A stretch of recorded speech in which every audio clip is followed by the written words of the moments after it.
the start of the series to my son, how my son was legally kidnapped by his father for 8 years, when I met him for the first time, and how all this even came about.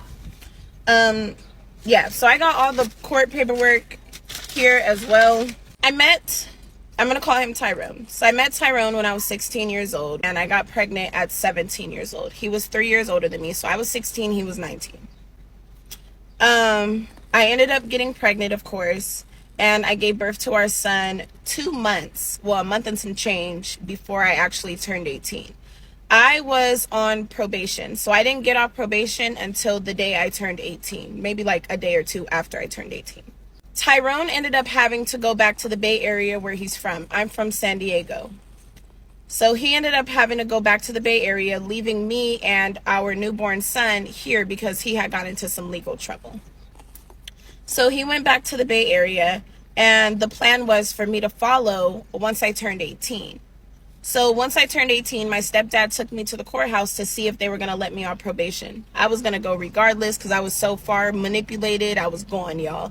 I was gone. I didn't know any better. My stepdad literally looked at me as soon as the courts let me off probation. He looked at me and he said, as soon as you get out there, he's going to start hitting you. I still hopped my silly butt on that Greyhound with my newborn baby. So when we got there, he started hitting me that same night. Didn't waste any time. Like, as I want to tell you guys like more detail without disrespecting this woman, because she is the only one in his family that did not do anything to me, and I love her to death. It's his mama.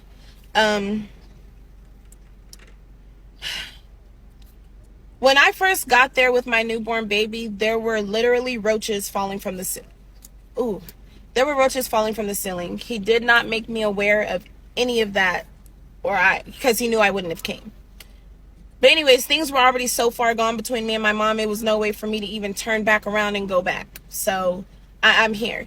So obviously I was like, I had never seen a roach in person before. So I was like, I'm getting itchy all over again. Okay. Anyways, he felt like that was extremely disrespectful of me to be scared of roaches, so he started beating me up. I know it sounds funny, but yeah, it definitely was not funny at the time when I was going through it. So his grandmother on his mom's side lived down the hill, and then his grandmother on his dad's side lived up the hill. Like, it seriously, I had never seen it before. But yeah, they all grew up on that street, so that's how that happened. So we went up to his grandmother on his dad's side, up the hill, and she said that we cannot stay there together, that me and the baby can stay there, but Tyrone would have to stay down the hill because we were not married, and she did not believe in that.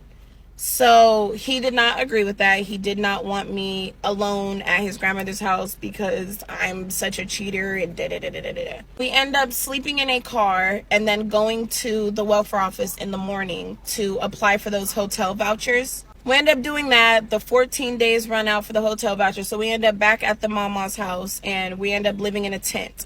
Like, I have so many pictures on my social media still of the tent in the background, because we were living in a tent inside of the home to avoid the bugs from getting in. It was that bad. Yes. So then eventually we end up getting our own place.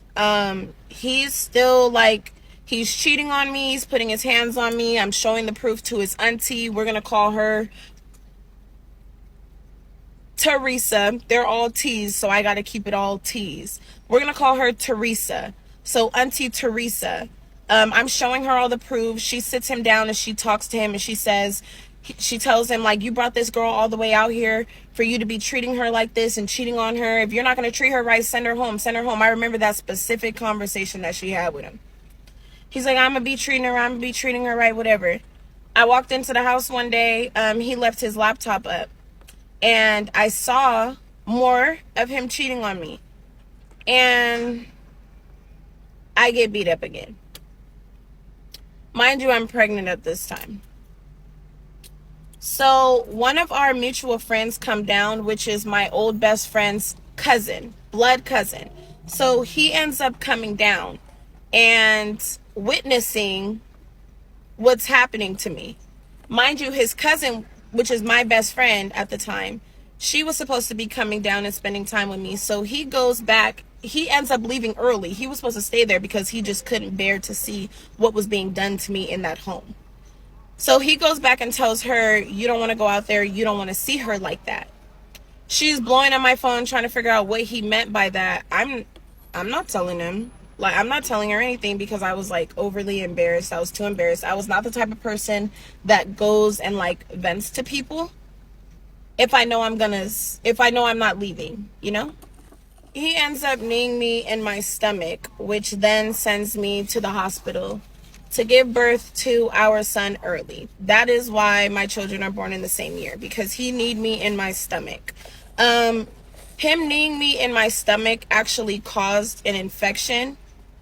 So after I had the baby, that infection created like a sticky paste inside of me. And when my organs were trying to go back into their regular spots, they were pulling on each other because that infection had stuck them together. So I was in excruciating pain. I'm begging him to help me with the baby because I can barely move. He's not trying to help me. He's still verbally abusing me and not trying to help me at all. I end up having to call the ambulance so the ambulance can come and get me because I could not move. When they did the ultrasound, they couldn't see an issue because my organs were pulled back into place, but they were still stuck together. So they couldn't see it. They had to go in my belly button with a camera, and that's how they saw it.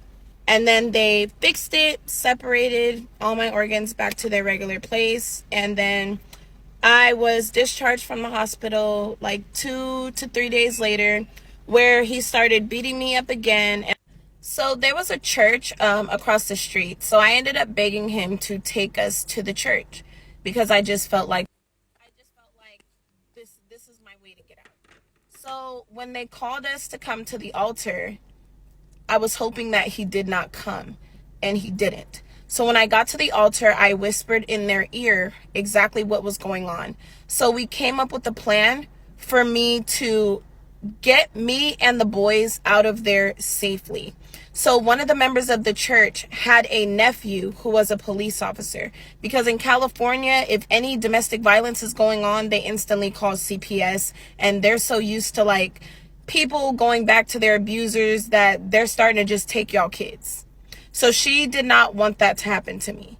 So we came up with an entire plan. He had school the next day, so the plan was for me to, once he got to school, pack our bags, because I couldn't pack our bags that night while he was there or he would have suspected something. And honestly, I felt like he was going to kill me. So once he left to school that morning, the plan was for me to pack my bags and leave safely. Well, that morning he asked to take our oldest son to school with him. So that threw the whole plan out of whack. So I'm telling him like, no, I was planning on taking them to the park today. He's like, well, we can take him to the park when I get back home from school. I'm like, yeah, no, but like, I really wanted to take him to the park. And now he's hitting me. Mind you, our 2-week-old son is strapped to me. So the member of the church is outside, parked around the corner, because we already had the time frame planned out. So she's parked around the corner, and her police officer nephew is there as well.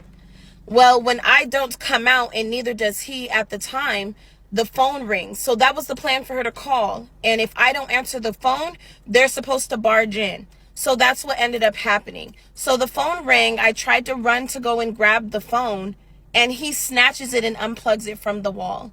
And then that's when the police officer comes to the door. So they end up coming inside. The officer ends up talking to him about it and telling him like, man, you're not trying to go to jail. Let her leave. Let my auntie take her where she needs to go. I'm going to drop you off at the BART station, and you're just going to go to school.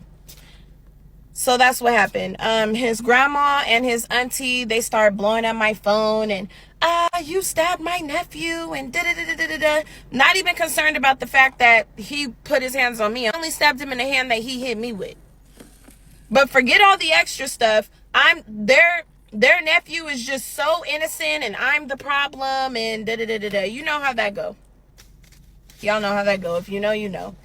So anyways, she ends up just saying, I'm going to buy your ticket back home to your mom. So she pays for my ticket to get on the Greyhound back home to my mom. So that's what I do. I go.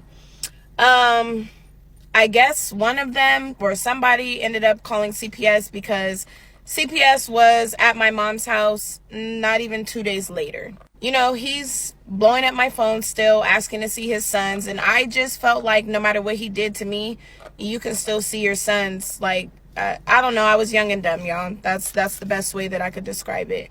The CPS worker kept telling me, no, don't let him see the boys. But I didn't listen. My mom kept saying, no, don't let him see the boys. But I didn't listen.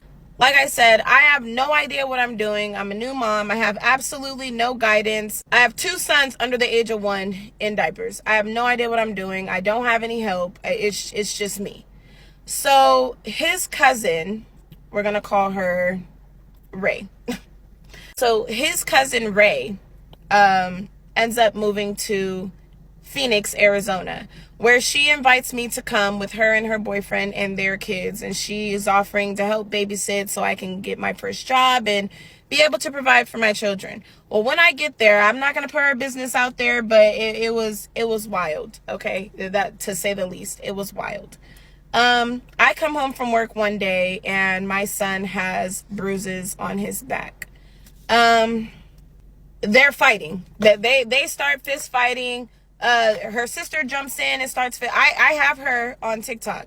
So she jumps in, she starts fist fighting. I'm just consoling my son because I'm just scary. That's what it was. I'm scary. I didn't know what the hell was going on. I'm like, I call the dad and I'm telling him what's going on. And I'm like, her boyfriend is hitting on baby TY, like, while I was at work. The police end up coming over there and telling me that I need to get out of there because they are bringing Child Protective Services to the house in the morning. So I call my mom. She says that she's going to see what she can do. And then now I have no choice but to call the dad because we need to get up out of there. So I call the father. He says he'll be out there the next day. Well, while he's on his way, because he's driving from San Francisco to Phoenix, Arizona. So while he's on his way, my mom finally calls and says that she's on her way. So I'm like, okay, I think it would be easier for me to have 1 child versus 2 children. So I let him decide which child he wants to take. And he decides to take our oldest. The plan was for him to have him for 2 months. The post is still up on my first Instagram that he was only supposed to have him for 2 months and then bring him back.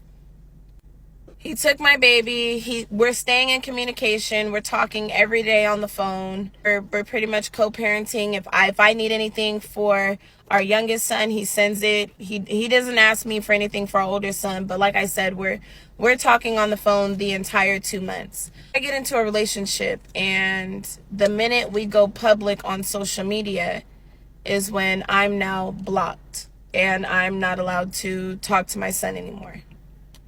I call the police and report him as a missing child. That's when they let me know that this is considered a legal kidnapping because he's on the birth certificate. He changed his number. I'm reaching out to his family. I'm trying to, do everything that I possibly can. Nobody wants to give me his location. I go to the courts. They tell me that without an address, the motion won't be valid because he has to be served and an officer has to serve him because of our domestic violence past. So I'm pretty much reaching out to everyone, begging. Months go by, nothing. Now it's around Christmas time. All I ask for Christmas is to be able to talk to my son. So I guess his family gets a hold of him, allows him to call me so I can talk to my son on Christmas. I talk to my son on Christmas for about 10 minutes before he hangs up on me. I didn't hear from my son again until his birthday. His dad calls me on his 2nd birthday and allows me to talk to him for 2 minutes. And then he hangs up on me. He called from a private number, by the way, so there was no way for me to even be able to call the number back.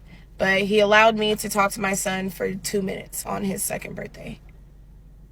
Nothing after that. After that, it's just me constantly trying to, you know, make people feel so bad for me that they will do things against their job title. Like this one officer that I was speaking to, she was not supposed to pull up an address, but she pulled up an address for his mother's house. It ended up being his mother's house. So she pulled up an address and she agreed to send an officer over there to do a welfare check on my son. And that they were going to get back to me and tell me if he was there so I could bring that address to the courts. Well, when the officer got there, it was the mom's house. He had absolutely nothing in his name. Everything was linked back to his mother's house where he did not reside.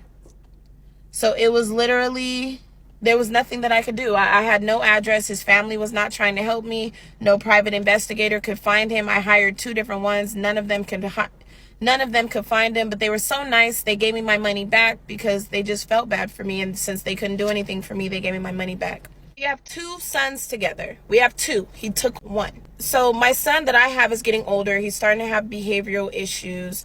I'm reaching out to his auntie Teresa and I'm like, hey, he really needs a male figure in his life. Like, can you please ask his father to, you know, be in his life? Like, I don't know what to do. Keep the boys together. I'm even willing to give him to his father if you can just keep the boys together, and he needs a male figure in his life. She's like, no, because he's saying that that's not his son. So first time that I'm hearing that he's denying my son. So I'm like, what the heck do you mean? Like, what do you mean that he's denying him? He's like, yeah. I said, okay, well, what about the grandpa? Can the grandpa be in his life? She's like, no, he won't do it without the DNA test. I said, okay, well, you guys take the DNA test then. You guys can do a grandparent DNA test. She's like, no, he's not going to do it because he doesn't want to get involved. He doesn't want to go against Tyrone. And I said, well, this is his family. Like, what? You named him. Auntie Teresa, you named him. Like, what do you mean? I was so mad, y'all. I was so mad. I was so hurt. I just could not. You know, I reach out every now and again to ask them for help, not financially. I've never asked them for help financially. I'm asking them to let one of these men get involved in this little boy's life because I cannot raise no man. I'm a woman. I can't raise no man. That's a man's job. Help me. You feel me? So finally, years later, he decides to reach out once he sees that I'm single. As bad as I want to cuss him out and go off and scream and yell, I keep my composure because he's in control and he knows it. If I get one attitude or a sense of any attitude, that's it. There goes my chance of seeing my son. And he makes sure that I'm very much aware of that he's in control. So I'm being extra nice. I'm following all of his directions. I'm doing everything that he asked me to do so I can be able to see my son again. So he ends up allowing me to fly to where he's at so I can meet my son for the first time and he can meet our other son. Before I left, I shared my location with my friend Shawan. I shared my location with my baby mama Damaris. They don't care if I say their names. Shared my location with my sister. I shared my location with a few people. We put a plan into place. If I do not answer my phone every single hour, I am supposed to answer my phone. If I do not answer, they are supposed to give the police all the information that I provided to them. Well, my phone ends up dying on the bus. So I'm actually panicking because I know that they're going to reach out to me. And if they can't get a hold of me, they're going to go crazy. And now the police are going to show up. He's going to get spooked. And he's going to run off with my son again. And I'm never going to see him again. So that's everything that was going through my head at that moment. Like, oh my God, the police are going to show up. He's going to think I'm setting him up. Like, I don't know what to do. So we finally make it to the hotel room that he has set up, and I plug my phone in and I let everybody know I'm okay. They're all calling like, are you good? Are you good? Are you good? Like my phone's ding, ding, ding, ding, ding as soon as I turn it on. I let everybody know I'm good. I FaceTime them like, yeah, I'm good. I'm good. I'm good. You know, it's cool. When I get there, he brings up the DNA test and says he wants to do a DNA test for our other son. I agree. I don't have anything to hide. So he leaves to go and get the DNA test. He comes back. We do the DNA test and we have his auntie Teresa pick up the DNA test so she can take it to the post office and mail it off herself. That way can't nobody say I did anything to the DNA test. Can't nobody say I altered it or any of the sort.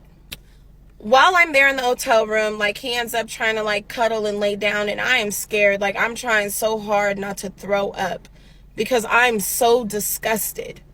Like, he wants to cuddle, like he's trying to sleep with me, and I'm making every excuse in the book. I just felt like if I don't do what he says, he's gonna take my son away again. So I'm trying my best without actually having to sleep with him. Thank God my period came right on time.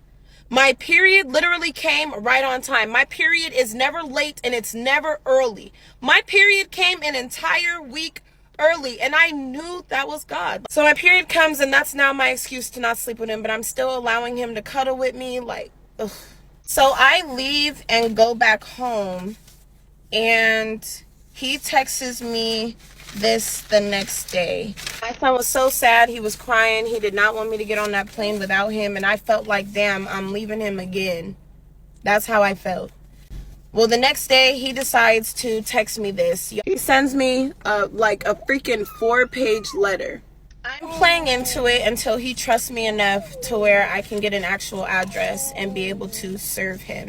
The reason I didn't serve him, well, the reason I wasn't able to serve him when I flew out there was because he contacted me on a weekend. And I was out there that would, like, it was no way for me to go to a court, file the paper, get the motion, all in time to do that. Like, he knew exactly what he was doing. He's very smart. I'll give him that. He's extremely smart.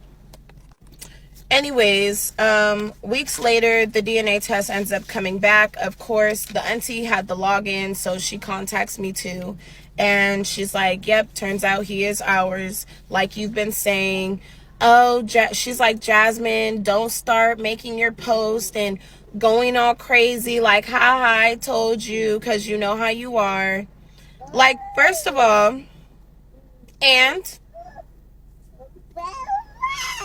I told y'all. She's like, I know, you did, you told us. So after the DNA test results come out, his dad, which is Tyrone's dad, which is the grandfather, has his forever girlfriend reach out to me and basically say they want to be involved in Titan's life. Tyrone has been ignoring me and fell off the face of the earth and isn't letting me talk to my son anymore. But when she reaches out, she basically says Tyrone is agreeing to give them baby TY, which is our oldest son, and if they can take Titan for the school year and allow them to be brothers. So I agree. You know, at this point, like, I'm plotting, like, okay, yeah, I know where my son is at.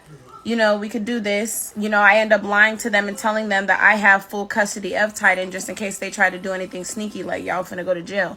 So they come out to where I was staying at in Vegas with my homegirl, and they're talking mad crap about Tyrone. Yeah, when we got him, he didn't know anything. Like, he wasn't smart. Like, they're talking so bad.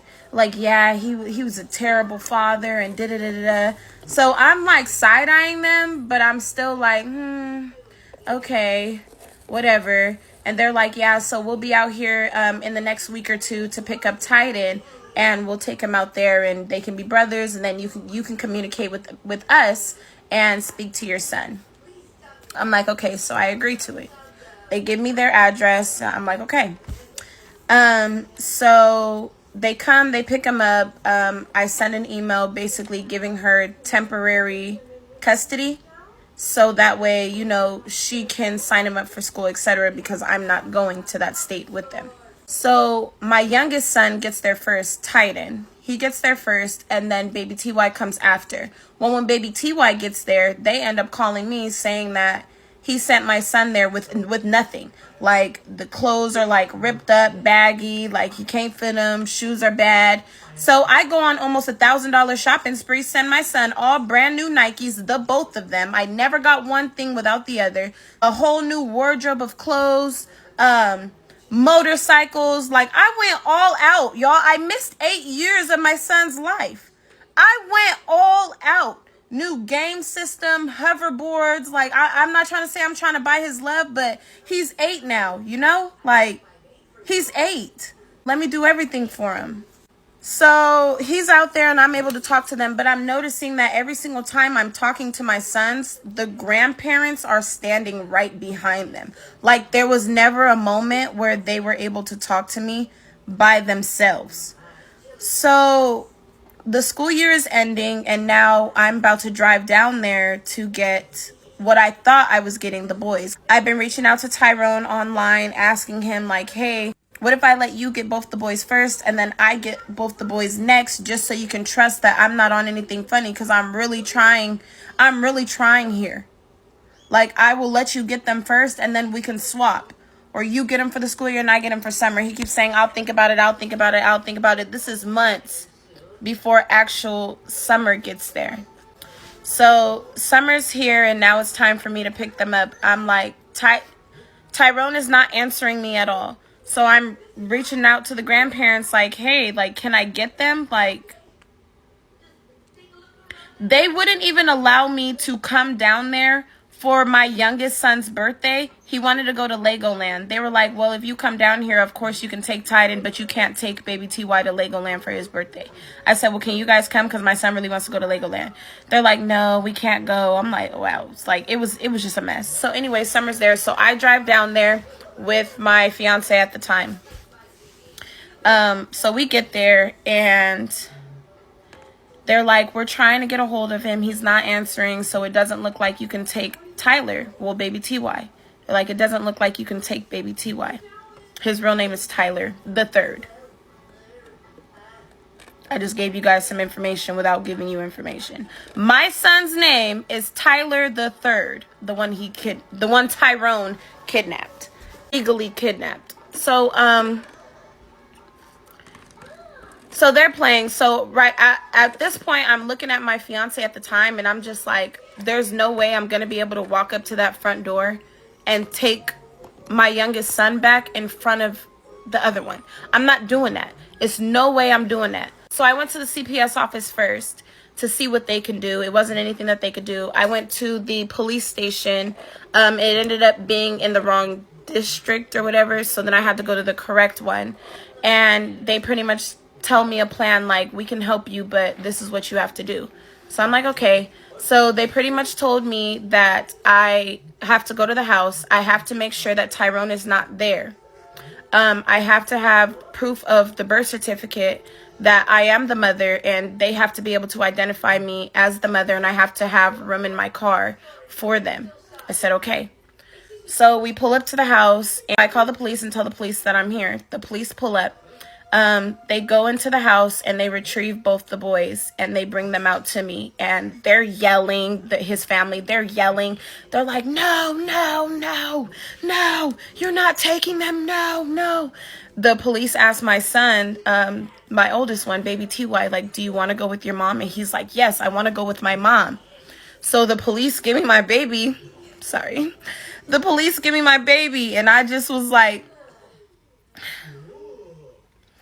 so they make sure that the car is big enough for all of them to be in the car. I made sure that I got a car big enough for all of them. That was my plan. I had his dogs in the back. My son asked me for a dog. I went and I got it. I went and I got the dogs for him. I'm so sorry. I went and I got the dogs for him, and then the police told us that we can leave. The police left, we left. Next thing I know, we get to like the third light, and the grandparents and his family, and I guess their roommate, is chasing us in a car. But I had told my fiance at the time, I said, we're being followed. He's like, no, we're not. No, we're not. I said, yes, we're being followed. I said, watch, turn this corner. So he turns the corner. The cars follow. Next thing you know, we're cut off in the front. So my fiance at the time is trying to back out. My sons in the back are yelling like, they have guns. They have guns. So he's speeding backwards. We end up crashing into this lady who had nothing to do with anything. Everybody my fiance at the time, he gets out the car. All the guys get out the car. I